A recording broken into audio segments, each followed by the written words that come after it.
بسم اللہ والصلاۃ والسلام علی رسول اللہ وبعد۔ صبغت اللہ صاحب نے پوچھا ہے کہ اسلام میں بیٹے کی وفات کے بعد پوتے کو دادا کی جائیداد سے حق کیوں نہیں ملتا ہے؟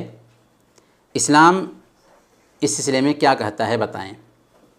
سب سے پہلے ہم یہ عرض کریں گے کہ آپ اپنے ذہن میں یہ بات بیٹھا لیں کہ اسلام اللہ کا اتارا ہوا دین ہے، نہایت ماڈرن ہے، اپ ٹو ڈیٹ ہے۔ ماڈرن اتنا کہ دنیا کی ساری ماڈرنٹی اسلام کی ماڈرنٹی کے سامنے میں پھیل ہے، اور اپ ٹو ڈیٹ اتنا کہ اس کے کسی بھی قانون میں آپ کو ایکسپائری ڈیٹ نہیں ملے گا۔ یہ دین اس ذات نے اتارا ہے جو انسان کا بنانے والا ہے، اور ظاہر سی بات ہے کہ بنانے والا اپنی بنائی ہوئی چیز کی مصلحت کو سب سے زیادہ جانتا ہے۔ اور پھر ہمارے رب کی ایک صفت ہے الحکیم، اس کا سارا فیصلہ حکمت سے بھرا ہوا ہوتا ہے۔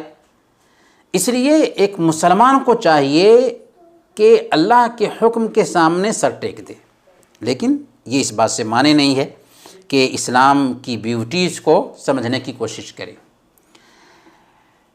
اس لیے اس تمہیدی گفتگو کے بعد ہم آپ سے پوچھیں گے کہ آپ کو کس نے کہہ دیا کہ اسلام نے پوتے کا حق نہیں رکھا ہے؟ اسلام میں پوتا کا حق ہے۔ اگر دادا مرتا ہے اور دادا کا کوئی بیٹا زندہ نہیں ہے تو پوتا کو ملے گا۔ یہاں تک کہ اگر دادا کے پاس بیٹیاں ہیں پھر بھی پوتوں کو ملے گا، بیٹیوں کو دینے سے جو بچے گا وہ پوتوں کو ملے گا۔ ہاں، اگر دادا کے بیٹے ہوں زندہ تو یتیم پوتا کو نہیں ملے گا، اور یہ اجماعی مسئلہ ہے۔ اس مسئلہ میں کسی طرح کا کسی بھی زمانے میں کسی عالم نے اختلاف نہیں کیا۔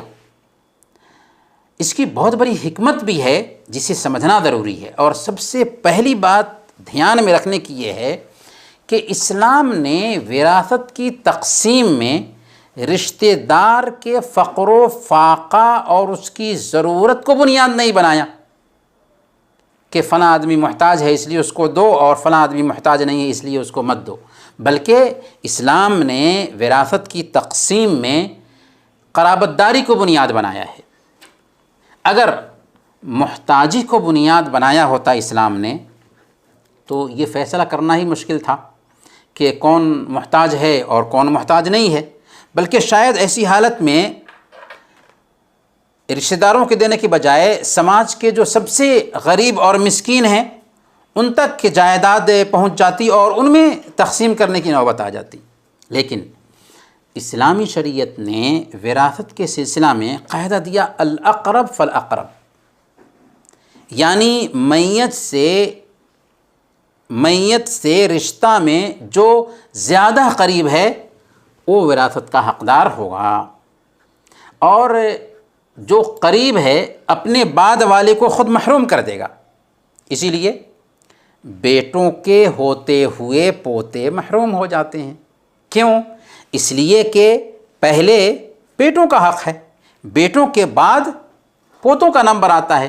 اس لیے صحیح بخاری کی روایت ہے، اللہ کے نبی صلی اللہ علیہ وسلم نے ارشاد فرمایا الحق الفرائض بأہلها فما بقی فہو لأولی رجل ذکر، کہ میراث کے حقدار لوگوں تک میراث کو پہنچاؤ، یعنی پہلے ذوی الفروض کو دو، اصحاب فروض میں تقسیم کرو، اور جو باقی بچے تو میت کے قریبی مرد کے لیے باقی ہے۔ لیکن شرط کیا ہے کہ قریبی ہو میت کا، اور ایک آدمی کا مردوں میں سب سے قریبی اس کے پوتے ہیں یا اس کے بیٹے ہیں؟ ظاہر سی بات ہے کہ بیٹے ہیں، لہذا بیٹوں کے ہوتے ہوئے پوتے وراثت کے حقدار نہیں ہوں گے۔ بیٹا چونکہ پوتے کے مقابلہ میں اقرب ہے، زیادہ قریب ہے، اس لیے قاعدہ کے حساب سے وہی وراثت کا حقدار ہوگا۔ البتہ اگر دادا کی وفات کے وقت چچا نہ ہوں تو ایسی حالت میں جیسا کہ ہم نے کہا کہ پوتے بھی دادا کے وارث ٹھہرتے ہیں، کیونکہ اس وقت پوتے ہی اقرب ہوئے۔ لیکن یہ جو قاعدہ ہے یہ واجبی حق کے بارے میں ہے، پر اس بات سے شریعت منع نہیں کرتی ہے، بلکہ اس شریعت نے تو اس کا حکم دیا کہ صلہ رحمی ہونی چاہیے۔ چنانچہ دادا کی یہ بھی اخلاقی ذمہ داری بنتی ہے کہ اپنے پوتوں کے لیے وصیت کر جائے۔ 1/3 مال میں دادا وصیت کر سکتا ہے، اسی طریقے سے اپنی زندگی میں دادا جتنا دینا چاہے اپنے پوتوں کو دے سکتا ہے، ہبہ کی شکل میں، گفٹ کی شکل میں۔ اسی طریقے سے اس کے جو چچا ہیں، چچاؤں کی بھی ذمہ داری ہے کہ اپنے بھتیجوں اور بھتیجیوں کا خیال کریں۔ اسلام نے ہمدردی کا جذبہ یتیموں اور بیواؤں کے ساتھ اسی لیے تو رکھا ہے۔